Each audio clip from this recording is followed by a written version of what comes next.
I remember the day I finally left home like it was etched into my bones. The sky was heavy with storm clouds, the kind that threatened to drown everything in their path. My suitcase was battered, packed with dreams that no one in my family ever understood. They told me I was wasting my life, that my obsession with forensic plant biology was a joke, an embarrassing quirk that would never amount to anything. And when I announced I was leaving to chase that ridiculous dream, their laughter echoed behind me, cruel and unrelenting. "You'll never make it," my father sneered, his voice thick with disbelief. "Just like your stupid ideas before. It's a pipe dream, and you're wasting your time and our family's reputation." My mother's eyes shimmered with tears, whether from anger or disappointment, I couldn't tell, and she whispered, "You're a failure. You'll come crawling back, just like last time." But I didn't look back. I knew, deep in my soul, that I had to prove them wrong. I had to prove that this strange, lonely pursuit, analyzing plants to crack cold cases, was more than a quirk. It was justice, it was truth, and it was my purpose.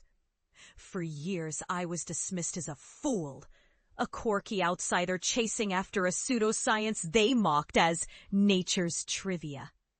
The skeptics called me a relic, an eccentric with a hobby, not a scientist. My family's words haunted me. They said I'd fail, that I'd embarrass us all if I kept going. But I kept going. I poured myself into my work, transforming abandoned lands, overgrown, useless patches of earth into thriving ecosystems, proving that nature isn't just chaos. It's a story, a puzzle waiting to be solved. I used plant biology to interpret clues that others ignored. The subtle differences in soil, the rare pollen, the decay patterns, to unlock stories buried deep beneath the surface. Cold cases that had long gone cold, made hot again by the quiet, relentless determination of a botanist who refused to accept defeat.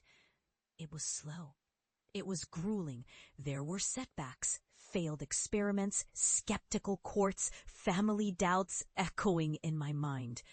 But each challenge became a stepping stone. Every time I doubted myself, I remembered their faces, their sneering words. I used their disbelief as fuel, fueling my resolve to succeed. And succeed I did.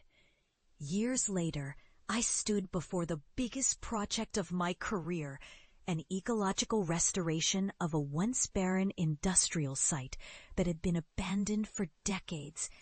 The land was a lifeless wound on the earth, a testament to neglect and destruction. I don't say this lightly. I single-handedly turned it into a lush, thriving habitat, teeming with life, a testament to resilience and the power of nature's quiet persistence. It was the kind of victory that makes a person feel like they've rewritten the rules of possibility. When the news broke, I became a recognized expert. My work was cited in courtrooms, in environmental policy debates, and in scientific circles. I finally earned the respect I always knew I deserved. But most importantly, I proved to myself that my pursuit wasn't foolish. It was vital. And then, after years of obscurity, I took the long drive back to my hometown. The house looked smaller than I remembered. But as I stepped out, the air shifted, charged, alive. My family was there, gathered on the porch like they were waiting for a ghost. My father's eyes widened as he saw me approach. Older, yes, but unmistakably the same person who had left years ago with fire in his heart and tears in his eyes. "You've done it," my sister whispered, her voice trembling. I smiled but kept my guard. I knew this moment would come with its own reckoning. They watched as I took a deep breath and stepped into the yard that was once just a patch of dirt. I pointed to the thriving trees, the wildflowers blooming wildly, an entire ecosystem I had cultivated with my own hands, driven by my relentless beliefs in the healing power of nature. "Remember when you told me I was wasting my time, that I'd fail, that I was an embarrassment?" I asked, voice steady, eyes locked onto theirs. "That I was crazy to think I could turn dirt into life?" They looked uncomfortable now, shifting nervously. My father finally spoke, voice thick with a mixture of awe and guilt. "We didn't understand. We thought you were wasting your life on something pointless." I nodded slowly. Maybe I was.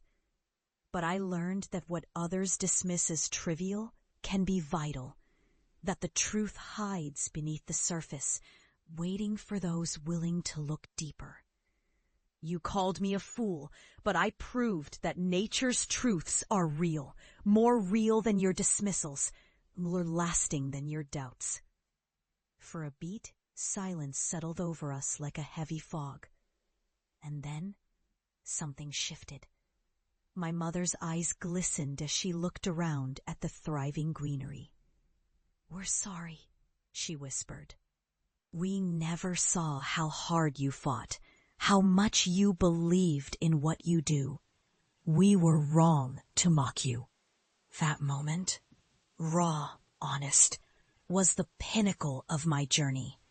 It wasn't about revenge.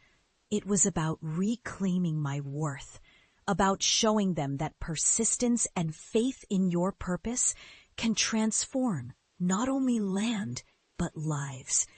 Looking back, I realized that their skepticism was just a reflection of their own fears, fear of the unknown, fear of failure, fear of what they couldn't understand. I fought through that fear, not just for myself, but to prove that even the most ridiculous dreams, if pursued with resilience, can become tangible realities. And now, as I stand here, surrounded by the lush testament to my work, I see that success isn't measured by others' approval, but by the quiet victories of persistence. I've turned a barren past into a thriving future, not just for land, but for myself. And if I could tell my family one thing, it would be this: never underestimate the power of faith. Faith in your purpose, in your dreams, in the unseen truths that lie beneath the surface. Because sometimes the greatest triumphs come from daring to believe in a future others dismiss as impossible. That's the lesson I carry now, a legacy of resilience, and a reminder that the most profound transformations come from within, and from roots that run deep, even in the darkest soils.